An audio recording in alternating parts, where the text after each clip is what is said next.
बोलो सच्चे दरबार की जय। बोलो शेरा वाली मैया की जय। जन्मेजय ने पूछा, भगवान, आपने अम्बा यज्ञ अर्थात परम पवित्र नवरात्र व्रत करके उसके द्वारा देवी के आराधन करने की आज्ञा दी है।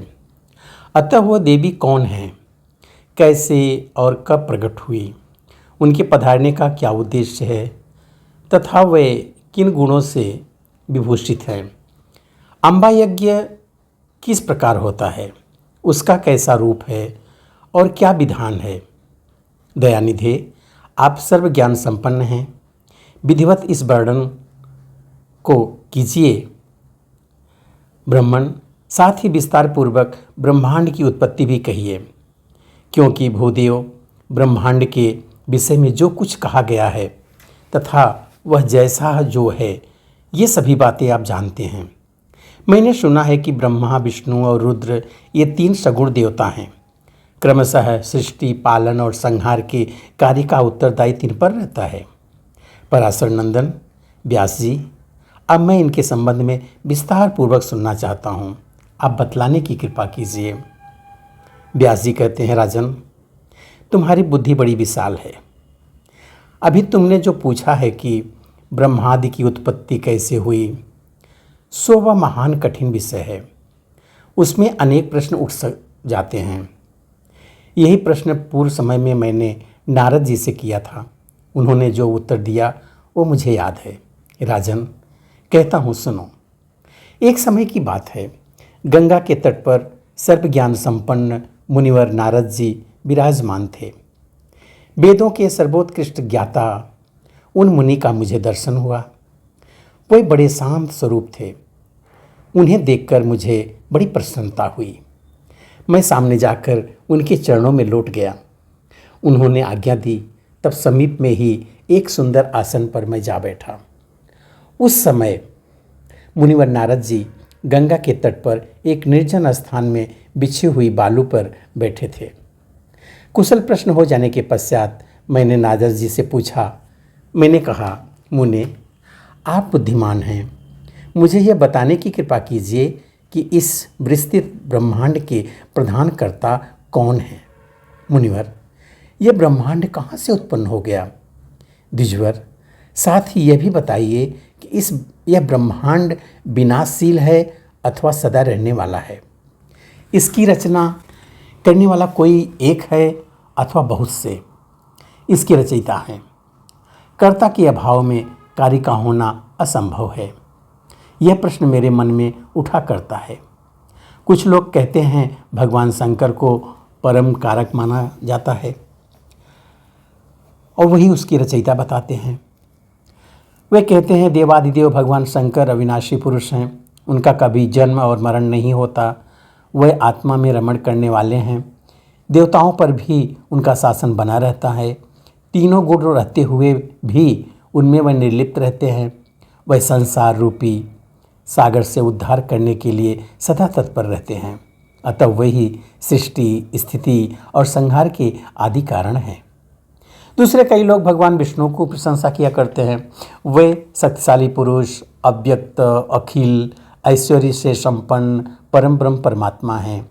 उनकी कृपा से भक्ति और मुक्ति दोनों सुलभ हो जाते हैं। वह शांत स्वरूप हैं, सभी ओर उनका मुख है। वह व्यापक मुख पुरुष हैं। विश्व को शरण देना उनका स्वभाव ही है। वह कभी जन्मते और मरते नहीं हैं। कुछ दूसरे लोग ब्रह्मा जी को सृष्टि का प्रधान कारण बतलाते हैं। उनका कथन है कि ब्रह्मा जी ही सर्ववेत्या पुरुष हैं। संपूर्ण प्राणियों की प्रगति का श्रेय उन्हीं के ऊपर है। वह देवाधिदेव चतुर्मुख ब्रह्मा विष्णु के नाभि कमल से प्रकट हुए हैं। कुछ दूसरे वेद पाठी जन सर्वेश सूर्य को जगत सृष्टा कहते हैं। वह सावधान होकर प्रातः सायं उनकी स्तुति और यशोगान किया करते हैं। कितने लोग शतक्रतु इंद्र को प्रधान मानकर यज्ञ में उनकी उपासना करते हैं। वे कहते हैं देवराज इंद्र के 1000 आँखें हैं तथा वे संपूर्ण प्राणियों के साक्षात स्वामी हैं। यज्ञेश, सुरेश एवं त्रिलोकेश कहलाने का उन्हें अधिकार प्राप्त है। वह सची के स्वामी, यज्ञों के भोक्ता, सोमरस पीने वाले एवं सोमों के भी प्रेमी हैं। कुछ दूसरे संप्रदाय वाले वरुण, सोम, अग्नि, पवन, यम, कुबेर एवं गणराज गणेश को प्रधान देवता मानते हैं। कहते हैं कि गजबदन गणेश जी की संपूर्ण कार्य सिद्ध कर देते हैं। उनका स्मरण करने से ही सिद्धि सुलभ हो जाती है। वे यक्षेश कार्य सिद्ध करने वाले देवता हैं। कितने आचार्य भवानी को संपूर्ण मनोरथ पूर्ण करने वाली बतलाते हैं। वे आदि माया, महाशक्ति एवं परम पुरुष के साथ मिलकर कार्य संपादन करने वाली प्रकृति हैं। ब्रह्म के साथ उनका अभेद संबंध है। वे सृष्टि, स्थिति और संहार कार्य में संलग्न रहती हैं। संपूर्ण प्राणियों एवं देवताओं की वह जननी हैं। उनका कभी जन्म और मरण नहीं होता। वे पूर्णतामयी देवी प्राणियों में व्यापक रूप से विराजमान रहती हैं। वे अखिल विश्व की अधीश्वरी हैं। सगुण, निर्गुण एवं कल्याण में उनका विग्रह है। वैष्णवी, सांभवी, ब्राह्मी, बाष्वी, बारुणी, बाराही, नारसिंही तथा अद्भुत महालक्ष्मी नाम से वे विख्यात हैं। उन्हीं से वेद प्रकट हुए हैं। वही विद्या कहलाती हैं। उन्हीं के आधार पर संसार रूपी वटवृक्ष टिका हुआ है। वह संपूर्ण दुखों को दूर कर देती हैं। उनका स्मरण करने से ही मनुष्य समस्त काम्य वस्तुओं को प्राप्त कर लेता है। वह मुक्ति चाहने वालों को मुक्ति और फल चाहने वालों को अभीष्ट फल देती हैं। उनका स्वरूप सत्व, रज और तम इन तीनों गुणों से परे है। गुणों का विस्तार उन्हीं से होता है। वह निर्गुण होते हुए भी सगुण हैं। अतएव फल चाहने वाले पुरुष उनका ध्यान करते हैं। कितने श्रेष्ठ मुनि कहते हैं कि जो निरंजन, निराकार, निर्लेप, निर्गुण, अरूप एवं व्यापक ब्रह्म है, उन्हीं से जगत की सृष्टि हुई है। कहीं कहीं वेद और उपनिषद में भी वही ब्रह्म तेजोमय बतलाए गए हैं। वे प्रधान पुरुष हैं। हजारों मस्तकों, आँखों, कानों, हाथों, मुखों और चरणों से संपन्न हैं। आकाश श्री विष्णु का चरण है। यह बात स्पष्ट रूप से कही गई है। विद्वान पुरुष शांत, निरंजन, विराट पुरुष को ही प्रधान बताते हैं। कुछ दूसरे प्राचीन रहस्य के जानकार लोग उन्हें पुरुषोत्तम कहते हैं। कुछ अन्य संप्रदाय के सदस्य कहते हैं कि कभी भी कोई विशिष्ट ना रहा है और ना है। कुछ लोग कहते हैं कि यह सारा ब्रह्मांड अनिश्वर है। कभी भी कोई विशिष्ट पुरुष इसकी रचना नहीं कर सकते। यह जगत अचिंत्य है, सदा बना रहता है। कोई इसका अधिष्ठाता नहीं है। स्वाभाविक ढंग से ही यह उत्पन्न हो जाता है। प्रकृति, पुरुष भी इसके कर्ता धर्ता नहीं कहे जाते। देवताओं में सभी सत्वगुण विद्यमान हैं। उनमें धर्म, सत्य की प्रतिष्ठा भी है, किंतु दुरात्मा दानव उन्हें सदा पीड़ा पहुंचाया करते हैं। फिर धर्म की मर्यादा कहाँ रही? मेरे वंशज पांडव बड़े धर्मात्मा थे। उनके द्वारा सदा धर्म का पालन होता था। फिर भी उन्हें भांति भांति के दुखों का सामना करना पड़ा। मुनिवर, आप शक्तिशाली पुरुष हैं। मेरी मन का संदेह दूर करने की कृपा करें। मुने, संसार रूपी समुद्र से ज्ञान रूपी नौका द्वारा मेरा उद्धार कर दें। यह संसार मोह रूपी जाल से परिपूर्ण है।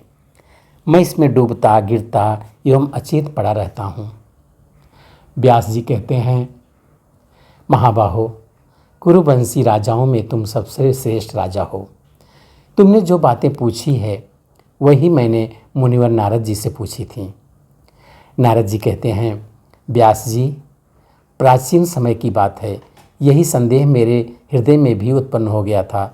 तब मैं अपने पिता अमित तेजस्वी ब्रह्मा जी के स्थान पर गया और उनसे इस समय जिस विषय में तुम मुझसे पूछ रहे हो वही विषय में मैंने पूछा।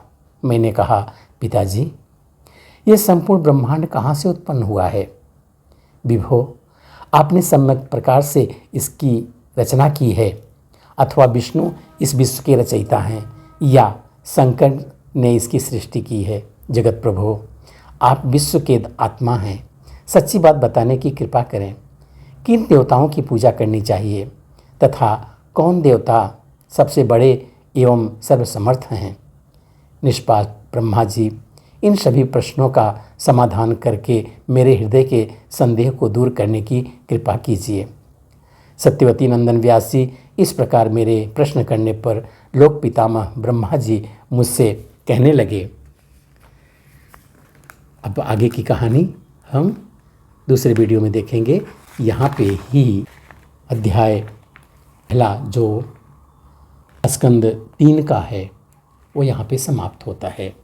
बोलो शेरा वाली मैया की जय।